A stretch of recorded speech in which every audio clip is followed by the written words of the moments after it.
मोमोज की शेप कैसी है? बड़ी फनी शेप है। आपने नया नया काम चालू किया है क्या? हाँ। मोमो वाली कोई एक्सप्रेशन नहीं देती और रिया को एकटक देखती रहती है। ये बर्ताव रिया को बहुत अजीब लगता है।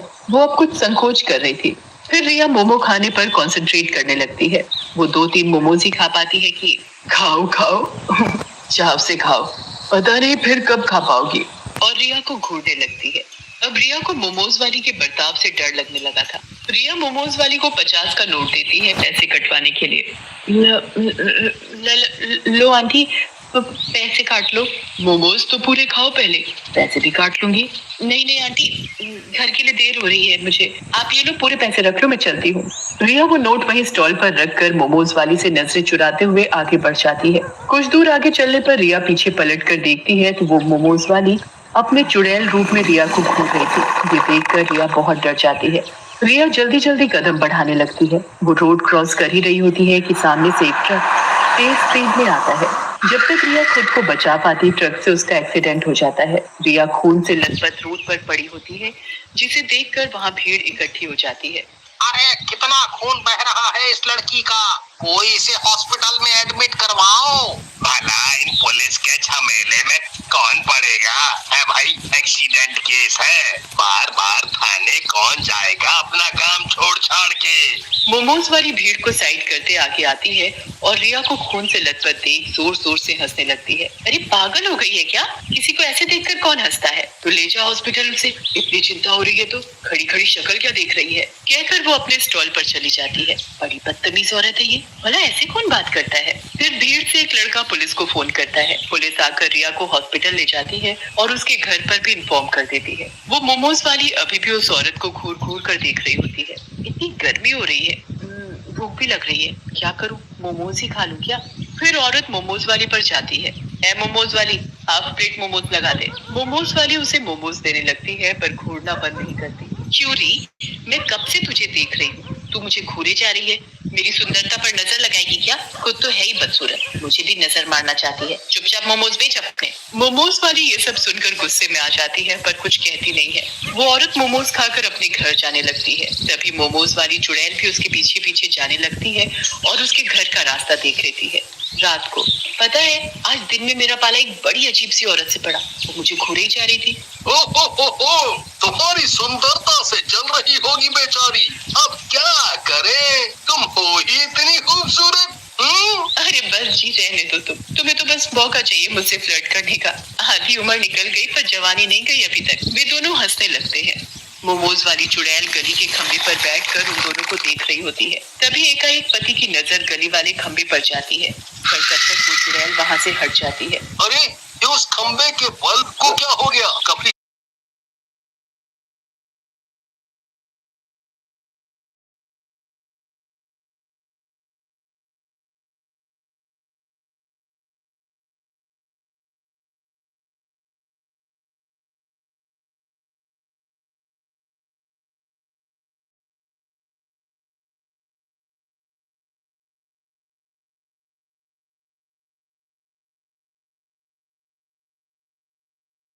देखो, रिया को होश आ गया, डॉक्टर को बुलाओ। रिया के पापा भागे भागे डॉक्टर को बुलाकर लाते हैं। डॉक्टर पुलिस को लेकर रिया का बयान लेने अंदर आती। तो बेटा बताओ, उस दिन जो भी हुआ था, तुम्हारा एक्सीडेंट कैसे हुआ? रिया अभी भी काफी डरी हुई होती है। डर के मारे उसे उस हादसे को याद करने में भी दिक्कत हो रही थी। बार बार रिया के ख्यालों में उस मोमो वाले की शक्ल आ रही थी। रिया पुलिस को बयान दे ही रही होती है कि कुछ अजीब भयानक सी आहट होती है वहाँ। रिया को वार्ड के गेट के शीशे पर मोमो वाली की शक्ल दिखती है, पर इस बार वो शक्ल औरत की नहीं बल्कि एक चुड़ैल की होती है। रिया डर से चिल्लाते हुए दरवाजे की तरफ उंगली करके इशारा करती है। देखो इस लड़की की हरकतें, हॉस्पिटल में पड़ी है, ढंग से खड़ी नहीं हो पा रही, अभी भी मोमोज याद है इसे? ये भी कोई मोमोज खाने का समय है? ठीक हो जा पहले। नहीं नहीं, मोमो। वो चुड़ैल की शक्ल लगातार रिया को घूरे जा रही थी। डर के मारे बयान बीच में ही छोड़ रिया वापस बेहोश हो जाती है। आखिर रिया कहना क्या चाहती थी? वो नजरें घुमाकर शीशे की तरफ देखते हैं पर वहाँ भी उन्हें कुछ नजर नहीं आता, पर वो चुड़ैल अभी भी रिया को घूरे ही जा रही थी। तुम यहीं रुको रिया के पास, मैं घर जाके कुछ फल और खाना ले आता हूँ।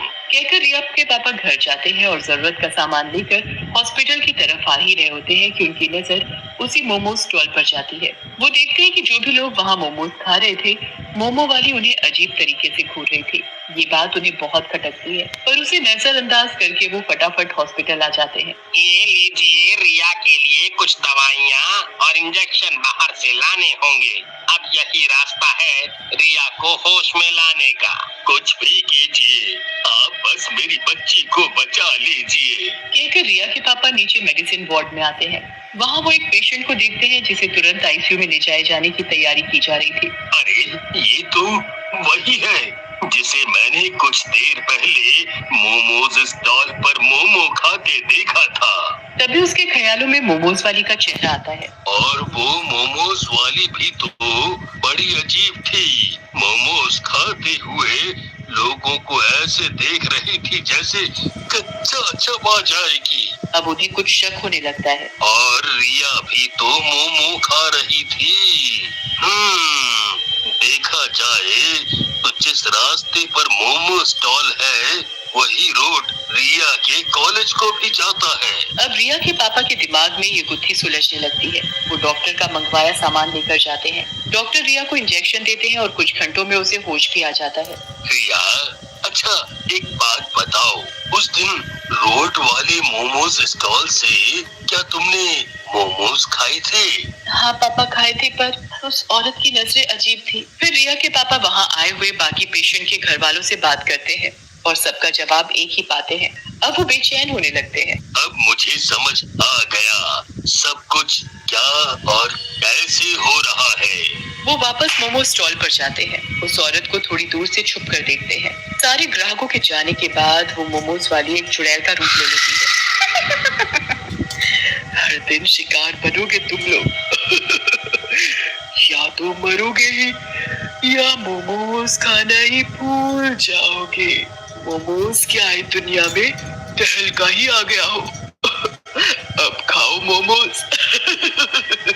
ये देखकर तो मानो रिया के पापा के होश खो जाते हैं। मतलब मेरी बेटी ने एक चुड़ैल के मोमोज खाए थे और जितने भी लोग आजकल हादसे में मर रहे हैं वे सब भी मोमोज वाली चुड़ैल के हाथ के मोमोज खा के हॉस्पिटल में एडमिट हो रहे हैं। रिया के पापा उन पेशेंट्स के घर वालों को इकट्ठा करते हैं और पुलिस के साथ बैठकर सारी बातें बताते हैं।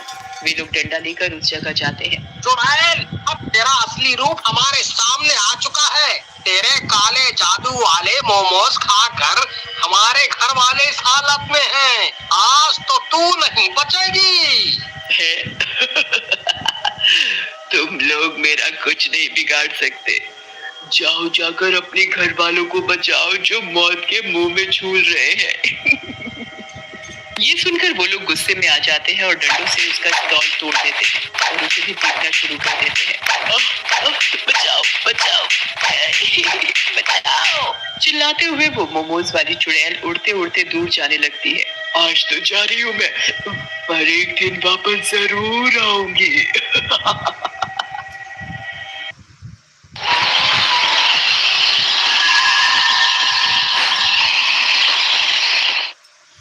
कहते हैं कुछ गांव की सरहदें सिर्फ मिट्टी और पत्थरों से नहीं बल्कि अधूरी विधियों और खून से बांधी जाती हैं। इस गांव में भी 27 साल पहले कुछ ऐसा ही हुआ था। लोगों ने समझा था कि दाई माँ ने उस दानव को हमेशा के लिए रोक दिया है, लेकिन सच कभी मरा नहीं था। वो बस अंधेरे में छुपकर सही वक्त का इंतजार कर रहा था। अब हर चौखट पर लटकी नींबू मिर्ची सुरक्षा नहीं, मौत का बुलावा बन चुकी थी। और जिन लोगों ने इस राज को दफन समझ लिया था, वही राज अब एक एक जान मांगने लौट आया था। ये कहानी भी ऐसे ही एक गांव की है, जहां डर बाहर से नहीं, अपने ही लोगों के बीच से जन्म लेता है। गांव के चौपाल पर भीड़ जमा है। सभी लोगों के चेहरों पर तनाव साफ नजर आ रहा है। गांव के हालात कुछ दिनों से काफी नाजुक हैं। सरपंच जी, ऐसा क्यों हो रहा है? आज से 27 साल पहले तो इस गांव की सीमा को बांध दिया गया था, तो अब ये राक्षस फिर से अंदर कैसे आ गया? कुछ समझ में नहीं आ रहा। दाई माँ ने ही 27 साल पहले ये विधि की थी। अब उनके गुजर जाने के बाद शायद ही कोई उस चीज को दोहरा सकता है। सरपंच जी, क्या सच में कोई और रास्ता नहीं जिससे हम इस दानव से छुटकारा पा सके? अब तो एक ही चारा है, गांव के हर घर के सामने नींबू मिर्ची की ताबीज बांधनी होगी। पर उससे क्या होगा? नींबू मिर्ची इस दानव को कमजोर करती है। पर ये तो सिर्फ अस्थायी समाधान है, क्या इसका कोई स्थायी इलाज नहीं है? इसके प्रकोप से निपटने का समाधान हमें तभी मिल सकता है जब दाई माँ का अंश इससे हमें मुक्ति दिलाए। पर दाई माँ का अंश है कौन और वो कहाँ मिलेगी? दाई माँ ने जब 27 साल पहले इस गांव की रेखा को बांधा था, तब उनकी बेटी मायरा महज 8 वर्ष की थी, पर थी बहुत समझदार। उनकी मृत्यु के बाद वो गायब हो गई। इसे हमें जल्दी ढूंढना होगा, वरना ये दानव पूरे गांव को खा जाएगा।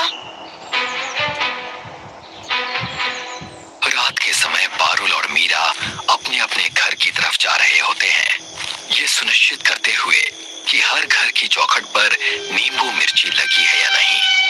वैसे तुझे क्या लगता है, मायरा कहाँ होगी? शायद शहर में।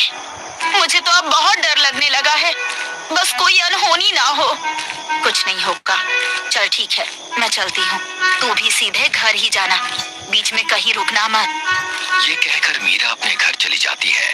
पारुल भी अपने घर की तरफ जाने लगती है। रास्ते में उसे अचानक एक ठंड का झोंका लगता है। वो अपने आसपास नजर दौड़ाती है, पर उसे कुछ नहीं दिखाई देता। लेकिन फिर जब उसे कुछ नजर नहीं आता, वो फिर से अपने घर की तरफ मुड़ती है, पर उसके सामने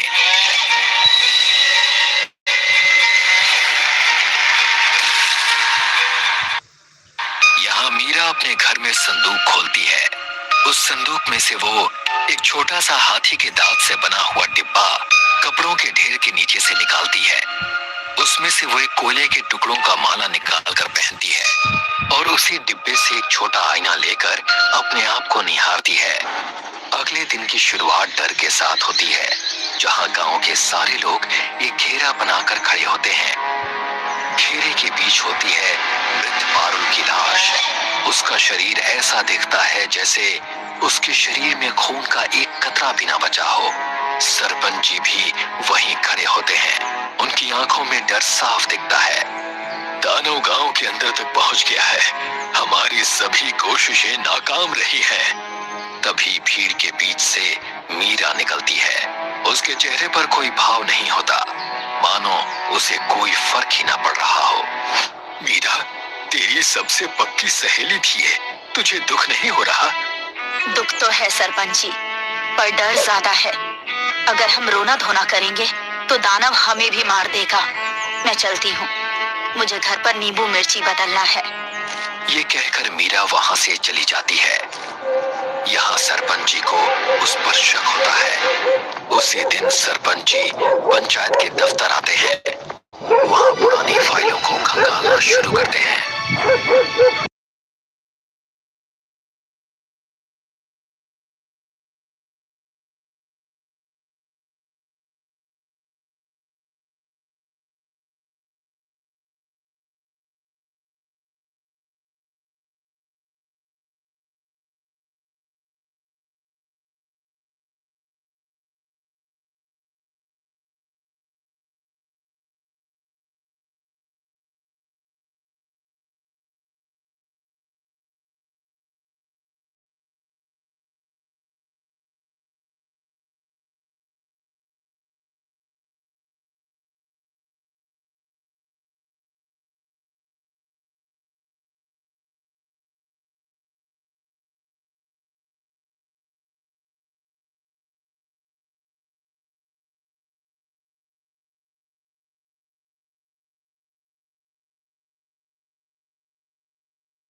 ए भाई जल्दी चलो, शहर में समय कैसे निकल गया पता ही नहीं चला। अरे कहीं गांव जाने वाली ट्रेन छूट न गई हो।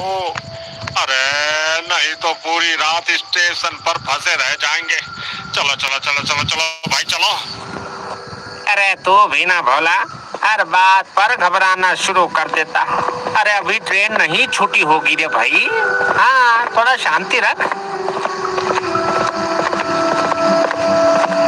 भगवान करे न छुट्टी हो बेटा, सुबह फिर दुकान भी तो खोलनी है। पूरा दिन बाजार में घूमते घूमते कमर टूट गई। सही कह रहे हो रत्ना चाचा, आज बाजार में जरूरत से ज्यादा देर हो गई है। चलो पहले स्टेशन पहुंचते हैं, जल्दी जल्दी घर भी तो जाना है।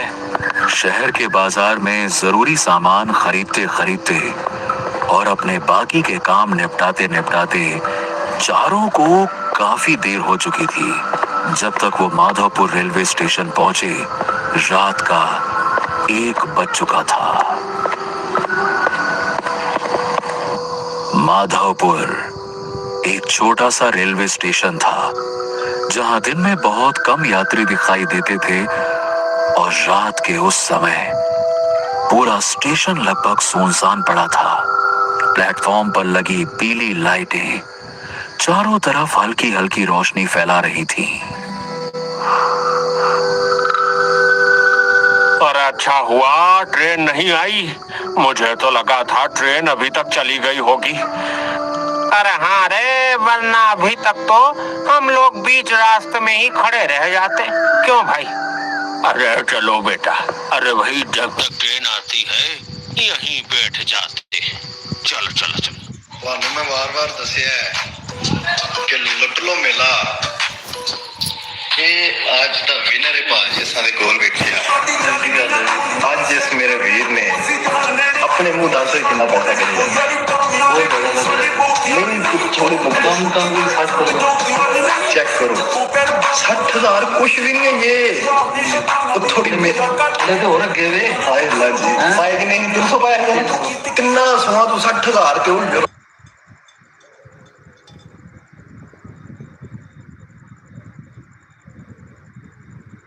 आज मरो तुसी बाय विच लिख लग्या 400 लो 400 नहीं ना ले 400 लोगे तो 400 नहीं है ना 300 रुपए ਦੀ ਜਿਹੜੀ ਗੱਲ ਹੈ ਇਹ 300 ਦੇ ਤੁਸੀਂ ਗੇਮਾਂ ਖੇਡ ਸਕਦੇ ਸੁਣਾਉਂਦੇ ਹੋ ਯਾਰ ਇਹ ਨਾ ਖੇਡਿਓ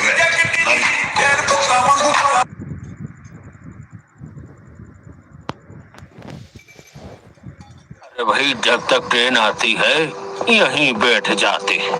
चलो चलो चलो। रात का समय, ऊपर से धीरे धीरे सभी की आंखों पर नींद हावी होने लगती है।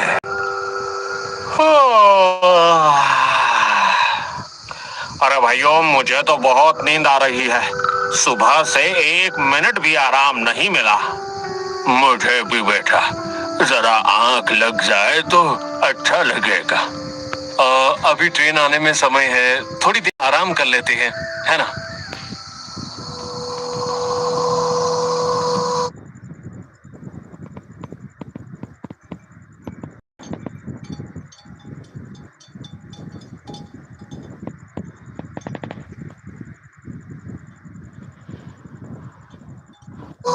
कुछ ही देर में चारों प्लेटफॉर्म की बेंच पर बैठे बैठे ऊँघने लगते हैं।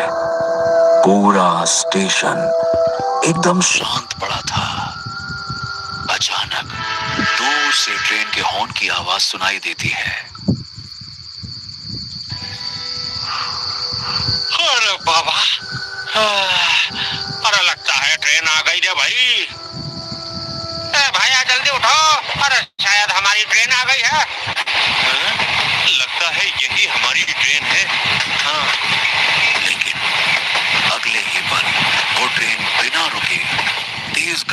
स्टेशन को पार कर जाती है। अरे अरे ये तो रुकी ही नहीं है, ये क्या हो गया? हाँ बेटा, कोई एक्सप्रेस ट्रेन होगी, पैसेंजर होती तो जरूर रुकती। कुछ ही सेकंड में ट्रेन अंधेरे में गायब हो जाती है और स्टेशन पर फिर से वही सन्नाटा लौट आता है।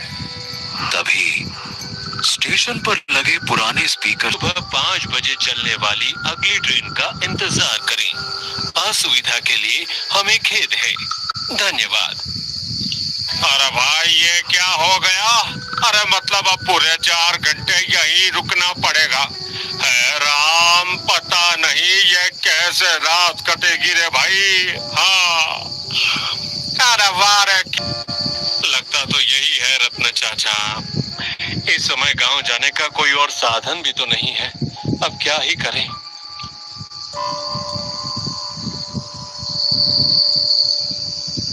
कुछ देर तक चारों चुपचाप बैठे रहते हैं।